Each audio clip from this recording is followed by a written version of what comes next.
Alright, welcome to another video. Topic of today's video is my Club Car DS transformation. How I went from a 1993 club car that was ready for the junkyard to basically this vehicle here, which has been completely restored. Alright, so when I first got this golf cart, I got it for free, and it did run.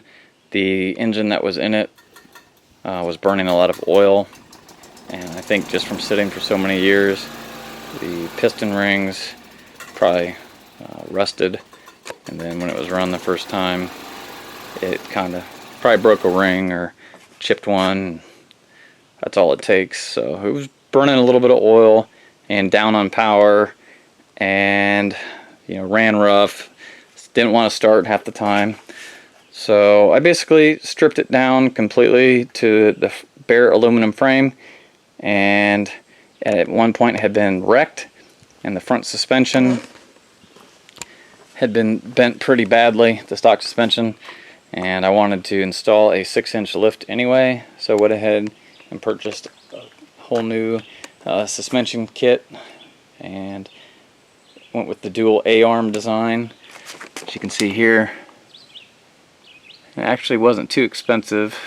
There'll be links for everything that I purchased for this cart down on the bottom. And I got that kind of as a kit with the wheels and tires on eBay, and it's pretty much a standard tire. It's a 22-inch by 11 by 10 tire on a 10-inch steel wheel. They are directional, and that's what's on all four corners. In the rear, I went with more of a block type lift. As you can see, it uses the factory coil springs. And I went ahead and upgraded the shocks because they were not compatible with the type of shocks that I had, this new kit here. So these are like gas shocks from an 80s Chrysler that fit perfectly. I just cleaned up the transmission, changed the fluid in both the upper and the lower. So this is basically your transmission. This is your rear end. They both take a 75-90 gear oil, and they both have their own fill and drain plug. I went ahead and upgraded the engine. Well, I guess it's an upgrade. This is a Harbor Freight Predator 420 engine, and you can buy many different brands. If you don't want Harbor Freight, you can actually get a Honda GX390. You can get a Lifan, makes a good one. So there's many options. I went with the Vegas Carts installation kit, which more on that in a minute. I did a lot of customizing for the engine. I'll come back to that. As far as my fuel setup, I did another video on this, and there'll be a link below to that, but I installed a fuel gauge in the factory Club Car DS tank by installing the sender here, and there's kind of an area where it's supposed to be. You just have to cut it out, and I paired that with a fuel gauge. So when you turn it on, you've got your fuel. A couple other things while we're on the dash. I installed a light kit, so here's your headlight switch, a horn, and then this is a kill switch just in case. Basically how I have it set up is it will run when you press the gas pedal just like the factory way, and it will shut off when you let off the gas pedal and stop. But just in case the engine, the throttle, were to become stuck, unlike the club car setup, when you turn the key off, it would shut the engine off. The Predator engine isn't wired that way. The Honda GX engines, you have to basically short them to ground, short the coil to ground to shut them down. So that's all this does. If you press this red button, it shorts the coil to ground, and it's like a manual shut-off switch just in case. So that's a good safety feature, I think, to have. After I installed the suspension kit, there was a little bit of alignment that needed to be done. Wasn't too bad. Just eyeball alignment with some cheap measurements. This suspension kit is pretty rough. riding. It'd be pretty good on the street, but off-road it's not the best. It's a pretty jarring ride. It's pretty stiff, and it probably doesn't help those gas shocks that I have on the back either. They're pretty stiff as well, so makes for kind of a rough ride. As long as you're going slow, it's not a big deal. If you get going too fast, it's when you have to worry. Top speed on the cart is around 30 miles per hour, and it still maintains low end torque. And the main reason for that was the upgrades to the torque converter. So I used the parts that came in the Vegas carts kit, and it has your drive pulley here.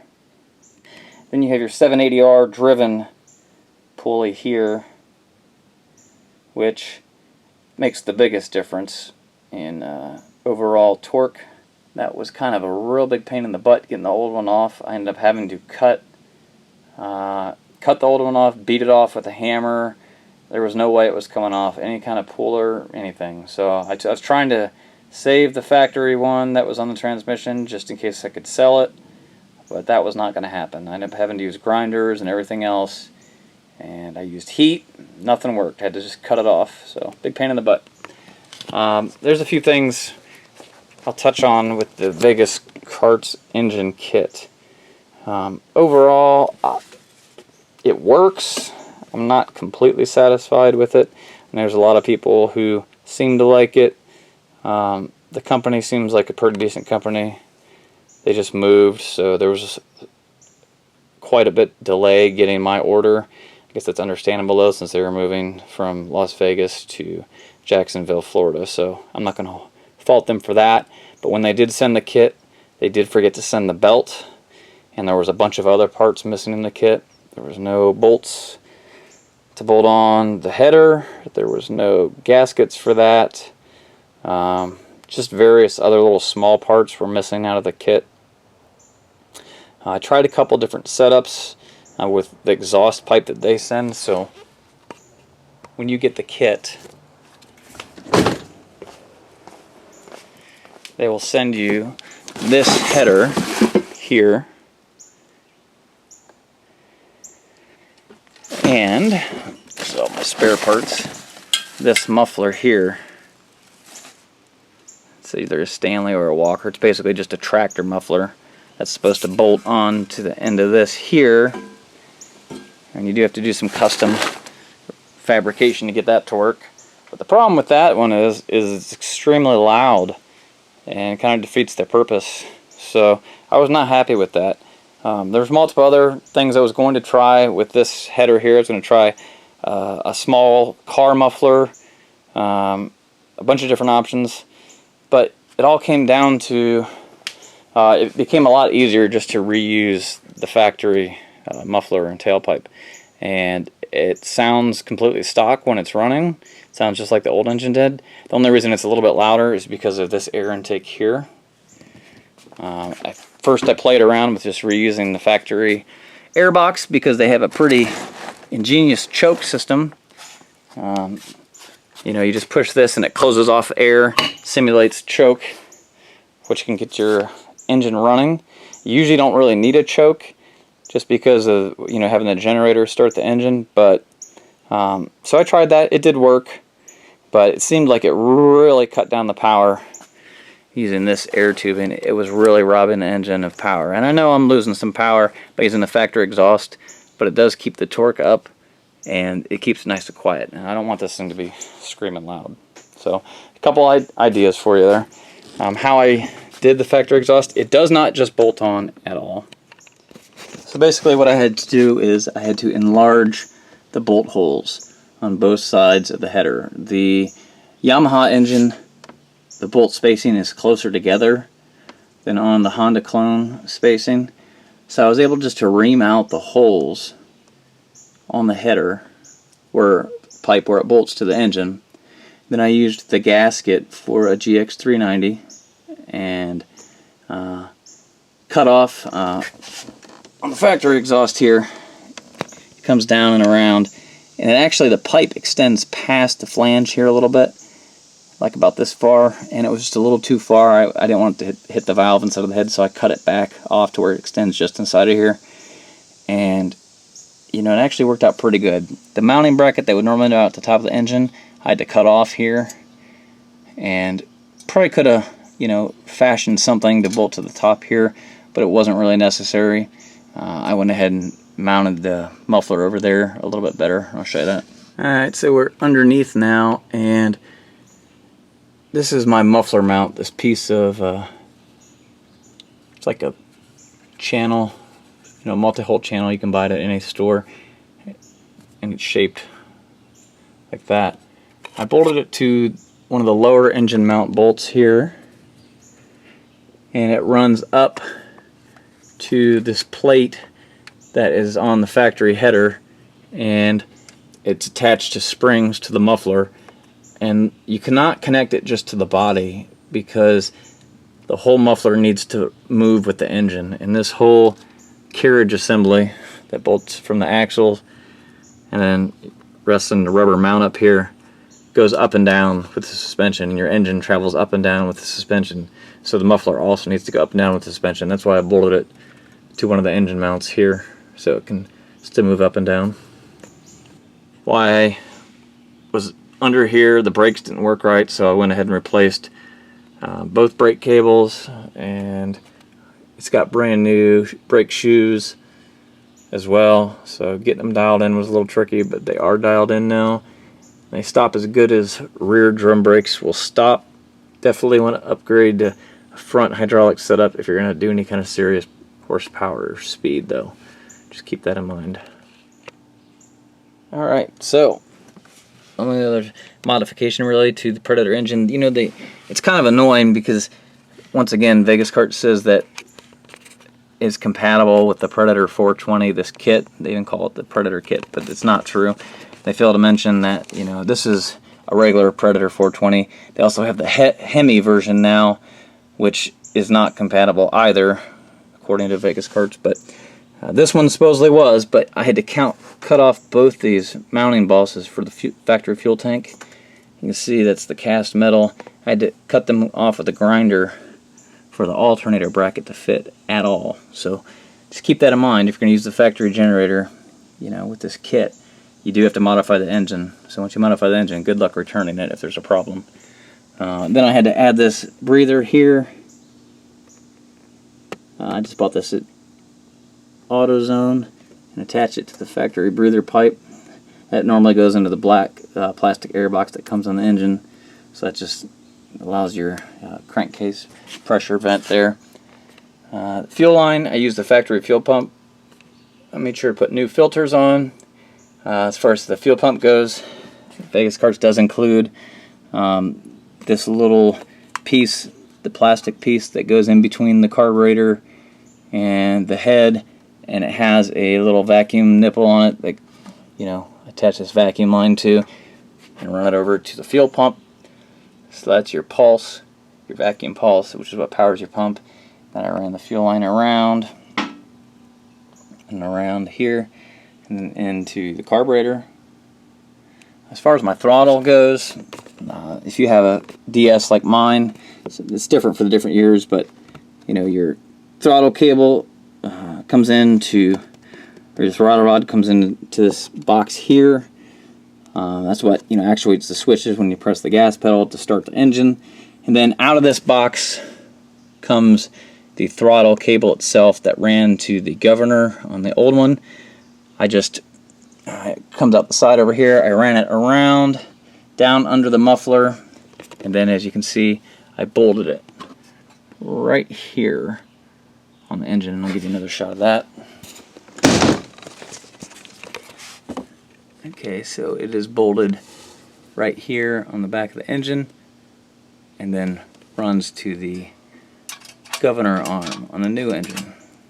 And basically it's very easy to just hook it up this way, and it still allows the engine to be governed so you won't blow it. If you make modifications to it, like you know, tougher valve springs, you can get away with running it up to full throttle, but I didn't want to do that, so that's how I kind of solved this issue. The problem is you cannot use any of the factory Predator mounting points for the throttle.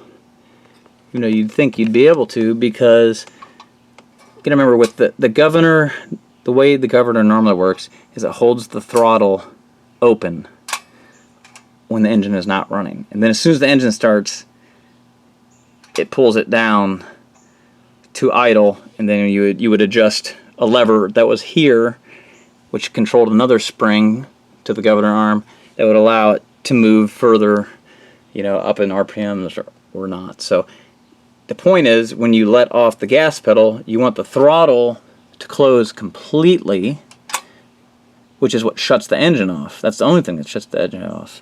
So in order to do that, you have to hook it up the way that I've showed you here. That way, and I added this spring under here, so it would pull the throttle plate closed when you let off the gas pedal. And then when you pull the gas pedal, it pulls it this way, and then there's the factory spring on the accelerator cable back here, which allows the governor to dial the throttle back down without stretching the cable or without you fighting the governor.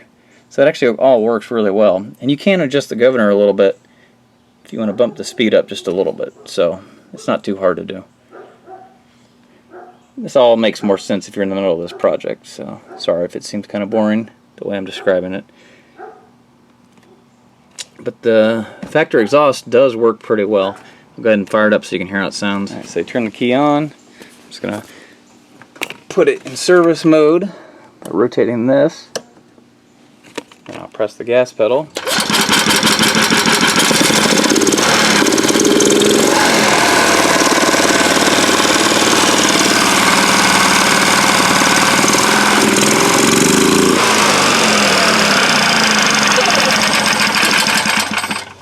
Alright, so as you can see, just tap the gas pedal.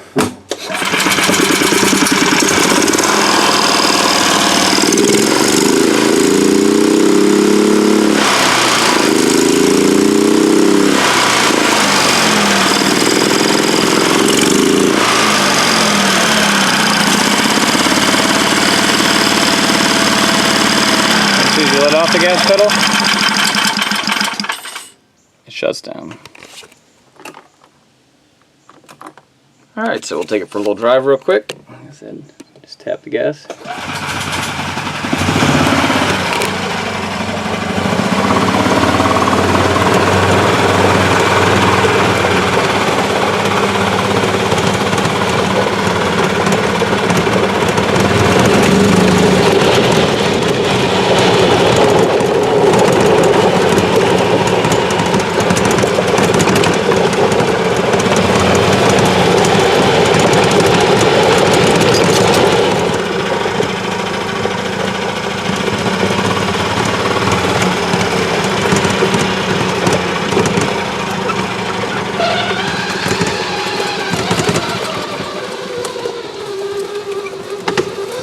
So it's just like the old setup.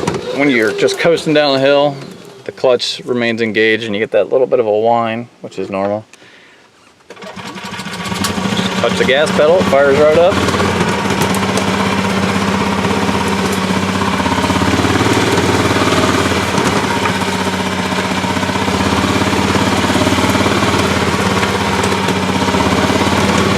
Definitely has no problem with the 6-inch lift going off-road. These tires.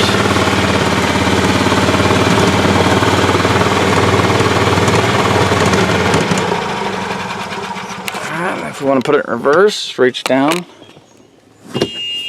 Get in reverse, same thing. Touch the gas.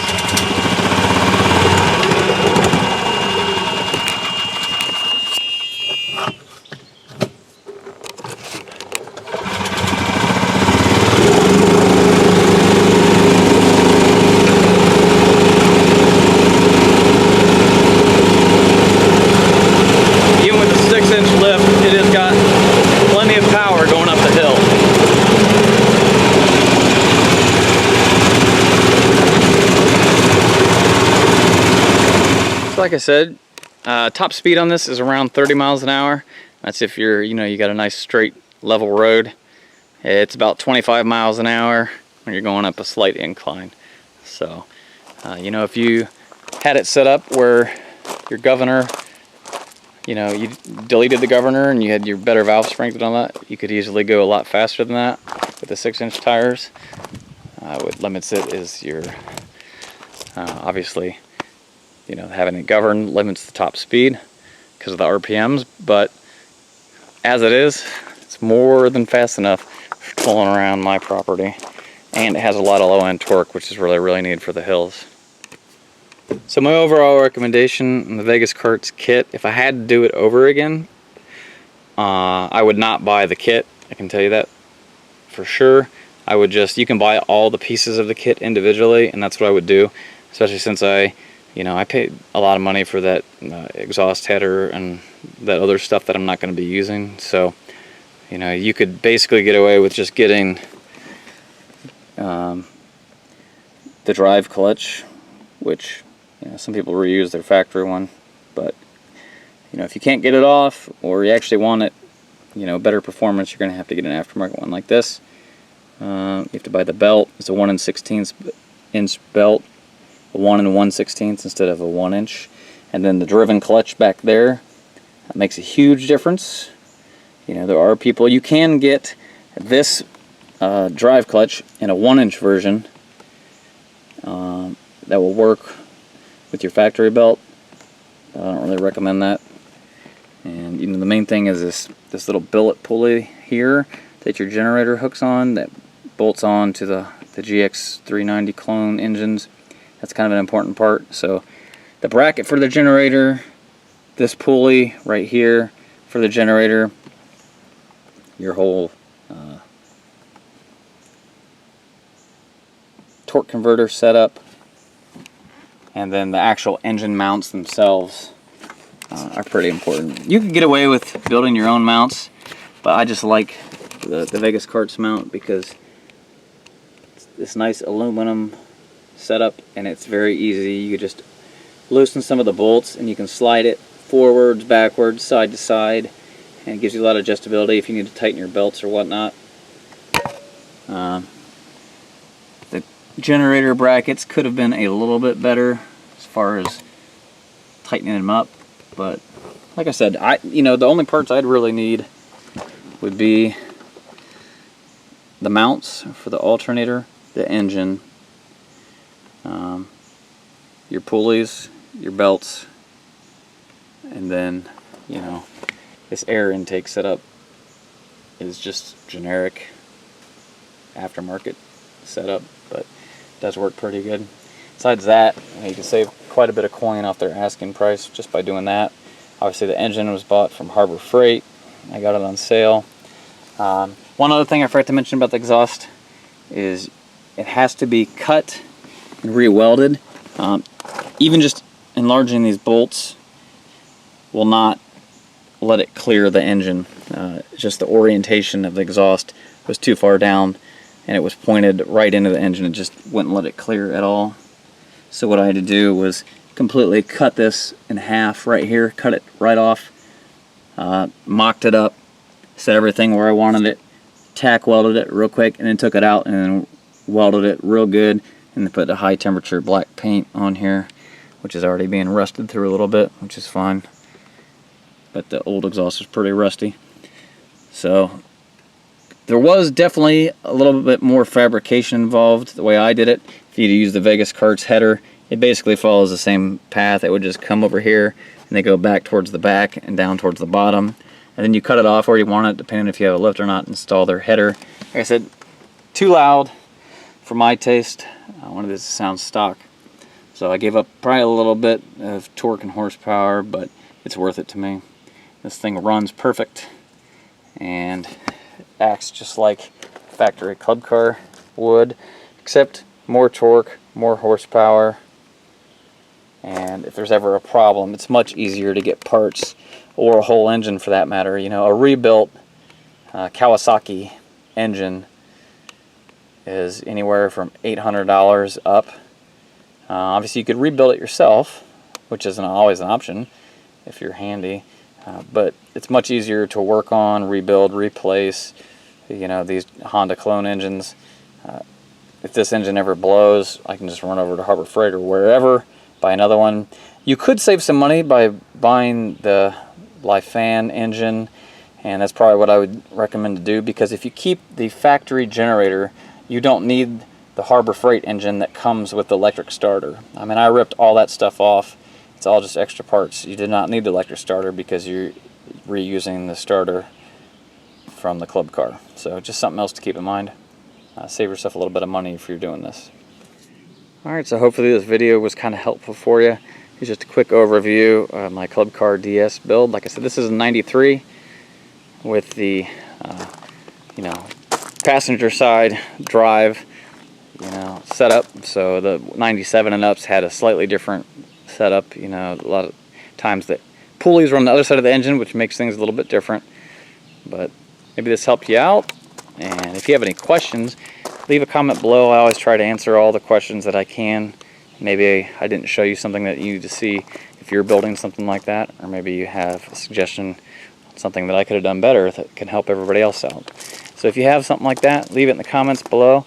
And be sure to like the video, please. I really appreciate when you do that, and subscribe for more videos. And we'll see you next time. Thank you.